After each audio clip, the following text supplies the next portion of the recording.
classic Porsche 911 sold in 2017 for $2.45 million. 10 years ago, you could get one for $20,000. So how did Porsche's version of the people's car go from being accessible to the everyman to an ultra collectible that only the 1% can afford? Well, it has to do with the 911's strange Nazi party origin story, Porsche's love for racing, and a bunch of very wealthy car collectors. So let's go over the history of the 911 from its beginnings all the way through the 964 generation, and with the help of our video sponsor Auto Tempest, let's look at the price trends that led us to a multi-million-dollar Porsche 911. I'm Guff, this is Alban, let's get started.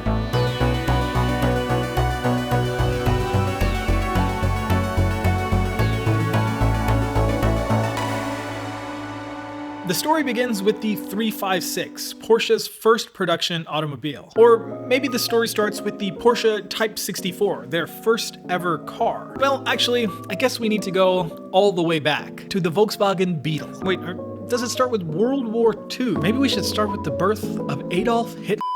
Let's just stick with the Porsche Type 64. 1939. Porsche at the time was just an automotive consulting company led by Ferdinand Porsche, and they'd been working on a project for the Nazi government called the Volkswagen, or the car for the people. After developing the Volkswagen 38 prototype, later known as the Beetle, Porsche decided to try his hand at making an in-house automobile. And so, using the mechanical components of the Volkswagen 38, Porsche created the Type 64. This was a sleeker, more rigid, and more powerful Beetle, with a wind tunnel designed body wrapped around a 50 horsepower air-cooled flat-4 engine. Porsche made 3 Type 64 race cars for the 1939 Berlin to Rome rally, but the race never ended up happening. Of the 3 race cars made, one was destroyed in World War II, and the other 2 were owned by the Porsche family. One ended up being a daily driver, and the other was stored away. The one in storage was eventually discovered by American soldiers in 1945 after the fall of the Nazis. The Americans saw a sleek-looking sports car and did what any of us would do. They chopped the roof off and hooned it around Germany until they blew the motor. And after that, they had no use for it, so they scrapped it. That left the final daily-driven Porsche Type 64, which ended up being owned by Ferry Porsche, Ferdinand's son, who later got it restored by Pininfarina in 1947. Fun fact, the last remaining Type 64 ended up getting sold to Otto Mathy, a motorcycle racer who ended up racing it in a bunch of rallies and races over the next 30 years. After that, the car traded hands a bunch of times, but eventually it ended up at auction in 2019 at Pebble Beach. But it didn't end up selling because of the strangest first world controversy that I've ever heard of. The car went up for sale at the 2019 Pebble Beach auctions by R.M. Sotheby. Everything was fine until the auction started, and the auctioneer started speaking. He was Dutch, and his accent was so strong that people couldn't tell if he was saying 13 million or $30 million. $30 million, 30 million, and I have 30 million. Thank you very much. It was so bad that the guy running the screen that displayed the price couldn't even tell what the hell was going on, and he kept putting the wrong price up on the board. Eventually, the bid got to $17 million, but the board said $70 million, and nobody knew what the real price was. The auctioneer eventually caught wind of what was going on and announced that there was a mistake, and the crowd went from cheering on this $70 million sale to booing the auctioneer off the stage. 70, it might be my pronunciation. We're at $17 million. The winner's at 17 million. R.M. Sotheby's, the auction house, ended up having to halt the sale of the car and eventually pull the Porsche from the auction entirely, and it was never sold. It could have easily been one of the most expensive Porsche sales ever, but I guess it just wasn't meant to be. Anyways, why does any of this Type 64 stuff matter for a video about the Porsche 911? Well, it shows Porsche's first true love and, to this day, one of their top priorities: racing. The Type 64 was approved by the Nazi Party specifically for that 1939 Berlin to Rome rally. Unfortunately, or maybe fortunately, the race never happened. There was a war on at the time. But to this day, Porsche keeps that same racing DNA in their entire ethos as a car manufacturer. And after the war, when old Ferdinand Porsche was put in prison for war crimes, Ferry Porsche, his son, took the reins and focused on the one thing that started it all: racing. Ferry Porsche had always driven fast cars. He owned Alfa Romeos and BMWs at the time, but after the war, he drove a supercharged Volkswagen Beetle. This souped-up Beetle left a pretty big impression on Ferry, who realized that a small car with a decent amount of power was a lot more fun than a big heavy car with a lot of power. He probably wouldn't have liked a Hellcat. So Ferry got to work on a new car, dubbed the 356. What he came up with was a lightweight and nimble-handling rear-engined, rear-wheel drive two-door that was available as a hardtop coupe and as a convertible. It was introduced in 1948, and due to the supply constraints in post-war Germany, it shared a lot of components with the Volkswagen Beetle. That wasn't a problem for Ferry though, so he immediately got the 356 road certified and entered into a race. The race took place in Innsbruck, Germany that same year, and Ferry won his class. A fantastic start for Porsche and a sign of things to come. Another fun fact, the original 356 bodies were aluminum, but in 1950 Porsche switched over to a slightly more durable and cost-effective steel construction. The steel bodies of the 356, and in fact the Type 64 and Beetle before it,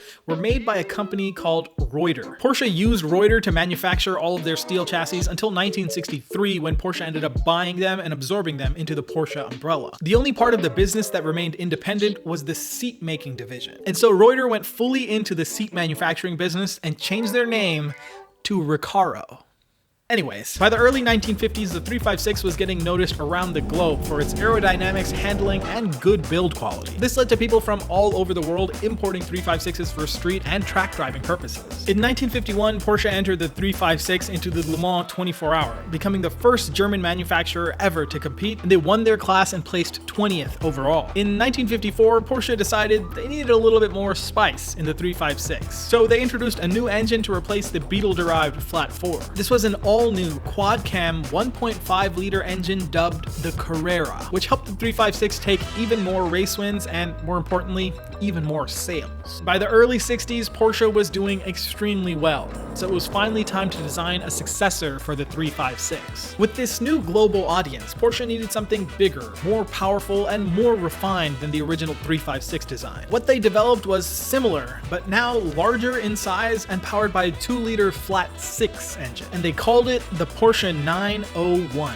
And then Porsche's lawyers got a little something called a cease and desist order. Peugeot, the French car maker, stepped in and objected to any 3-digit numerical car name with a 0 in the middle. They argued that a Porsche 901 would confuse buyers of Peugeot 404s and 504s. So Porsche did what anyone would do. They one-upped them. Literally. They replaced the 0 in 901 with a 1, making it the Porsche 911. The overall design of the new 911 was done by Ferry Porsche's son, Butzi, and he made sure to shape the roof of the car to allow for rear seats.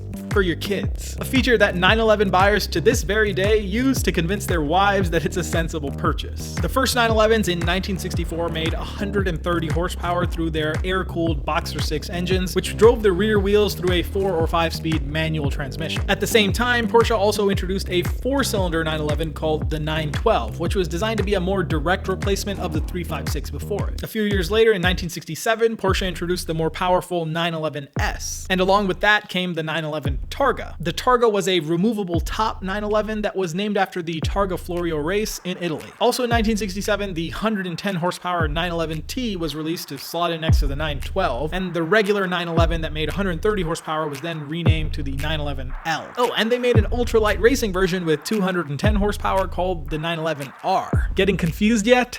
Well, join the club. One fact that remains constant through the 911's entire history is that they made a million different models of them, and each model has its own story. Over the next few years, Porsche kept iterating and improving the 911 in various ways. Engines were enlarged, power was increased, and the suspension was tweaked time and time again. They even lengthened the wheelbase and added fuel injection. And with each revision, the internal designation of the 911 changed, starting with the original A series, then the B series, and C series, and so on. Just like the 356 before it though, the changes made to the 911 were often developed on the racetrack. And no 911 model was more race bred than the 1973 Carrera RS. RS, or Rennsport, meant racing sport in German. And the Carrera name was revived from the original Carrera engine that lived in the 356s. The official model name was 911 Carrera 2.7 RS. And it had a larger 2.7 liter Boxer 6 engine making 207 horsepower paired with stiffer suspension, bigger brakes, brakes, and a wide body kit. The regular RS Touring weighed 2,370 pounds, but there was also an RS lightweight model which weighed 220 pounds less. In addition to that, 49 Carrera RSR models were built with 2.8-liter engines making 296 horsepower. The very next year though, Porsche made a change that was very much not race-inspired. Impact bumpers. US crash safety regulations cracked down on every manufacturer in the 70s, and Porsche was no exception. The 911 was forced to be fitted with flexible impact absorbers in the bumpers, which were designed to absorb the energy of a low-speed crash. This redesign also came with a new designation, the G Series. This model change ended up becoming an important marker in the 911's history, not because of the extra safety, but because this is where Porsche decided to take the 911 from a sports car to an all-out supercar. And so in 1974,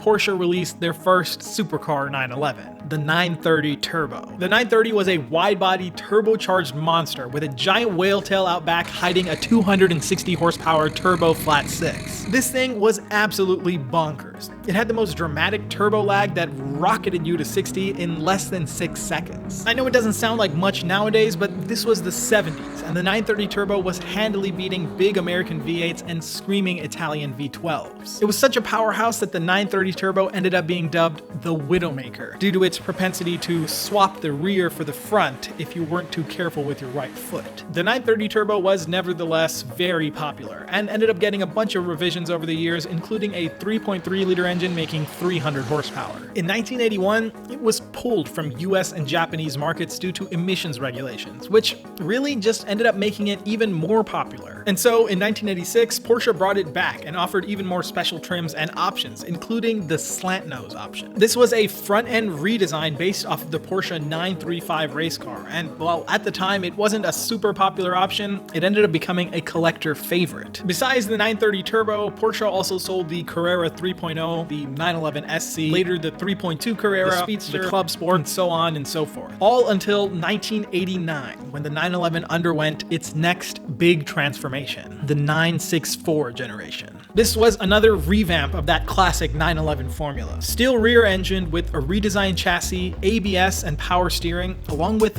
four-wheel drive. The amazing Porsche 959 supercar was the halo car at Porsche these days, and its complex four-wheel drive system seemed like the perfect way to take the 911 into the future. So the only model to launch in 1989 was the Carrera 4, a 3.6-liter flat six with 250 horsepower driving all four wheels. Of course, people like rear-wheel drive, and Porsche knew this, so the very next year in 1990, they released the Carrera 2. The Carrera 2 made up for the lack of fancy all-wheel drive with a cutting-edge Tiptronic automatic transmission, the first of its kind, which let the driver select what gear they wanted using a plus and minus gate on the gear stick. And along with the Carrera 2 came the 964 generation's 911 Turbo, ready to launch CEOs and VPs into the nearest telephone pole with its turbo torque. And in 1992, Porsche brought back the 911 RS. Inspired by the 2.7 RS from 1973, this new RS 3.8 was a 3.8-liter, 300 horsepower wide-body 911 for racing homologation. There was one problem though.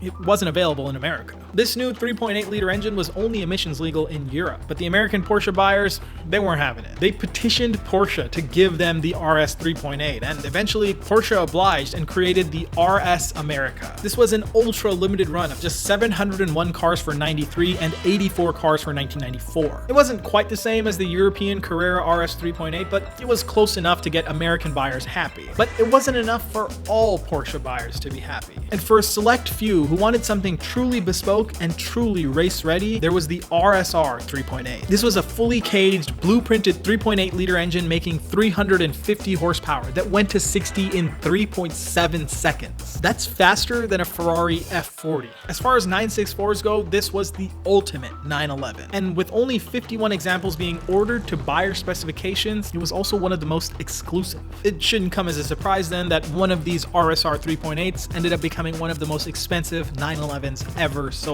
But more on that later. The 964 generation 911 had a few revisions over the years, and they even bumped the turbo engine to a 3.6-liter, making 355 horsepower. But eventually, it was again time for the 911 to evolve and change shape. And so in 1994, Porsche ended the 964 generation and introduced the 993. Now, the scope of this price analysis video actually stops with the 964 because the 993 was actually considered the first of the modern Porsche 911. So we'll get into more details about 993 prices in a later video. But despite it being more modern, the 993 was still air-cooled, and as such it's considered the best and most refined air-cooled Porsche 911. It was far less from the 1960s, with aerodynamic bodywork and a much better kitted interior. The air-cooled 3.6-liter flat six also got a mild power bump, but the big news was in the suspension. A new multi-link rear suspension was designed to reduce the oversteer tendencies of the 911 and to make it easier to drive. So overall, this was the best 911 yet, and it came in all the flavors that Porsche enthusiasts love, with the Carrera 4, Targa, Turbo, and RS models all making an appearance. Along with that though, the 993 also brought us some new special editions, one being the 911 Turbo S, which was a slightly more souped up version of the 911 Turbo, and the 911 GT2, which was a 450 horsepower twin turbo rear wheel drive, yeah you guessed it, homologation special. But the 993 Porsche 911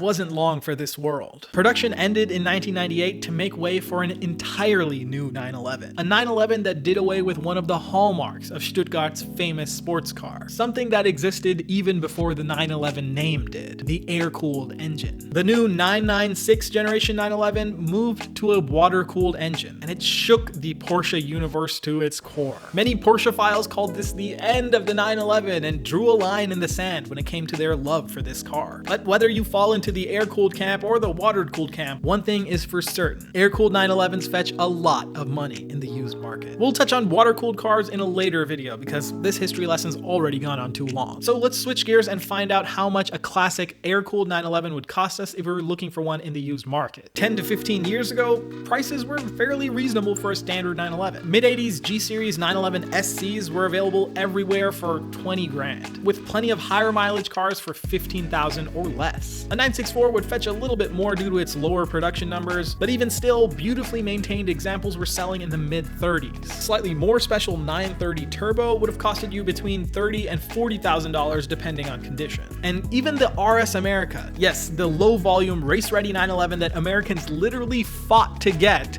were fairly affordable, with some examples selling for as low as $25,000, but most ranging in between $50,000 and $80,000. But if you were a real collector, you went after examples like these. A 1973 original 911 right before the G-Series update with only 736 miles and restored to museum condition. The cost? A whopping $195,000. And if you had an accountant that was really good at tax evasion, then ultra special low volume cars like this 2.7 lightweight were the collectible of choice. This particular tangerine orange car was crashed in the 80s and repaired, but it still went for $345,000 at the H&H auctions in 2010. And for the discerning collector, these were totally reasonable prices for cars like these. That's because since the mid-2000s, values for air-cooled 911s had been steadily going up year over year. One big factor was simply the same automotive nostalgia that drives the 90s JDM market today. But instead of millennials who grew up on Initial D, it was boomers and Gen Xers who grew up seeing 930 Turbos and 964s in movies like No Man's Land and Bad Boys. The second factor was likely Porsche's ever-growing dominance in the modern era. Water-cooled 911s had established themselves as the thinking man's supercar, and the new GT models made their way onto the front of every magazine and posters in your children's bedrooms. That meant everyone and their mother knew what a Porsche 911 was. And an increase in societal value like that often is connected to an increase in dollar value as well. Fast forward 5 years later to 2015 and prices really started to skyrocket, thanks to more and more low-volume special edition cars that were getting moved from wealthy people's bunkers to auction blocks around the world. A clean 1970 original 911 like this with some aftermarket goodies would cost you nearly $100,000. And ones that were more basic weren't too far off. But if you had a special edition 911, of which there were so many varieties, you had something that was worth as much as a single family house. Here's a 1974 Carrera 2.7 MFI that sold for $374,000. Oh, and here's a 1973 911 2.7 RS Touring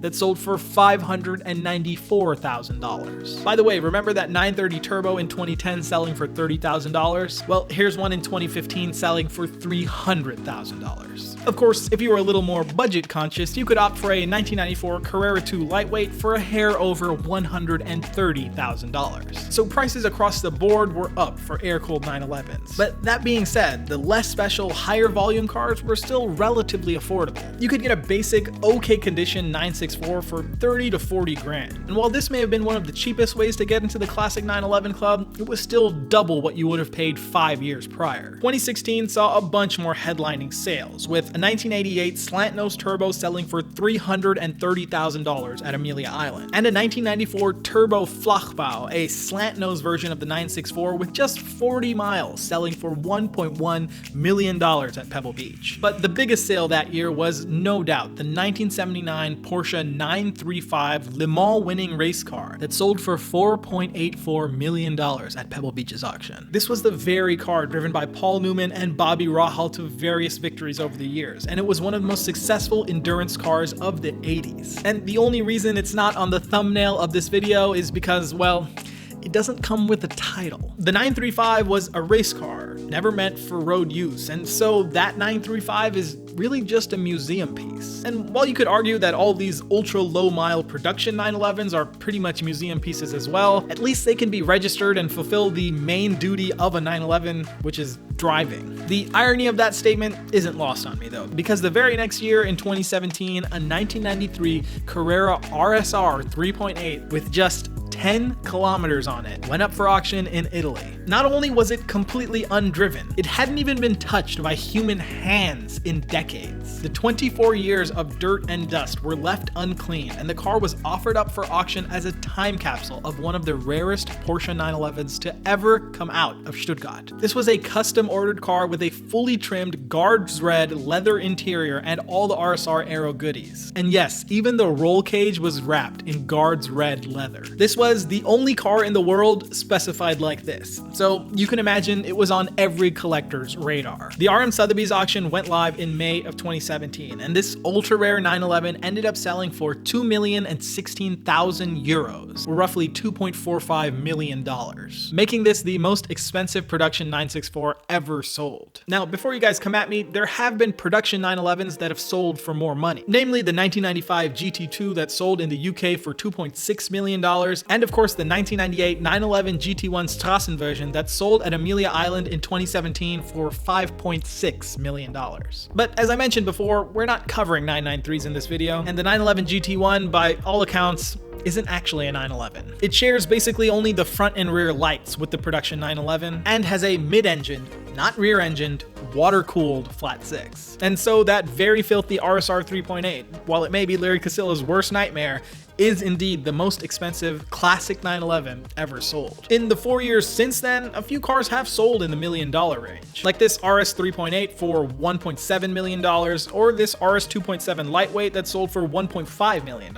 But nothing has dethroned that bright red interior 964, at least not yet. And with the average sale price of 911s up over 50% over the last 5 years, it's just a matter of time before another completely untouched, one-of-one 911 shows up for auction somewhere and empties some billionaire's pocketbook of another few $1 million. But let's forget about 911s for the rich and famous. What happened to all those $30,000 911s that we could afford? Well, with the help of video sponsor Auto Tempest, let's find out. If you haven't used Auto Tempest before, well, you're in for a treat, because it makes finding a used car dead simple by taking all of the places you'd want to search for a car and putting them in one place. We can search for Porsche 911s nationwide and specify the years for classic air-cooled cars up to the 964 generation. Auto Tempest will show us results from all the major used car sites like eBay, Cars.com, TrueCar, and even Craigslist. Here we can see a few G-Series and earlier cars for 80 to 100 grand on eBay, and a couple of Concours spec cars for nearly $300,000. But if you keep scrolling down, here's a modified 1977 Cabriolet with just 64,000 miles for $33,500. Not bad. If you're looking for something more original though, and you're a bit of a black thumb, well,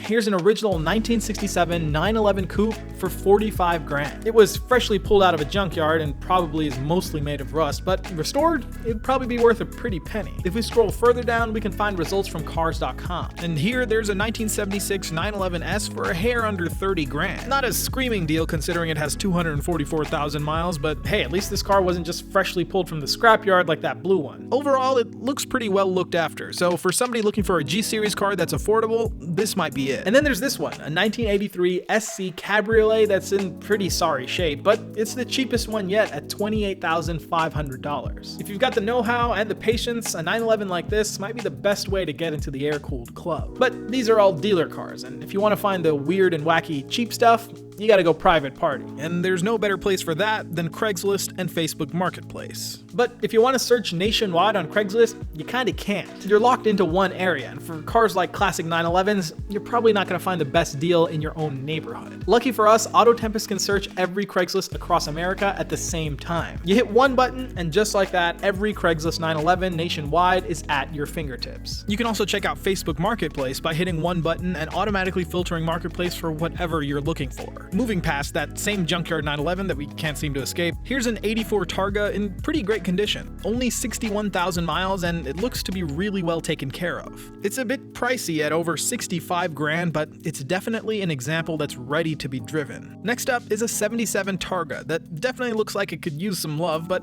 overall not bad. And at under 30 grand, it's a pretty good deal as well. But this last one, well, this one's a bit of a treat. It's a 1973 pre-G-Series car that looks to have been converted to a slant nose at some point in its life. It also kind of looks like it's been converted into a demolition derby car, with almost every panel having some type of damage. But at $28,500, it's still a decent price for a pre-G-Series car, and could definitely scratch your slant nose itch on the cheap if you're willing to fix it up a little bit. So then, we certainly have come a long way from the $15,000 911 SCs from 2010. But with the ever-growing appreciation of the classic 911, today's eye-watering prices might end up looking like screaming deals in just a couple years' time. I personally have always loved the classic 911, and now having learned its full history, I really want to be able to experience that purity of driving that many people say only a 911 can provide. If you feel the same way and can afford a 911, buy one, because with the way the 911 market continues to baffle and amaze us, you might not be able to for long. Thank you guys so much for watching, and thank you to Auto Tempest for sponsoring this video. Go check them out in the link in the description to find a classic 911 for yourself, or to search all the used car sites at once to find whatever car that you've got your eye on. I'll see you guys in the next one.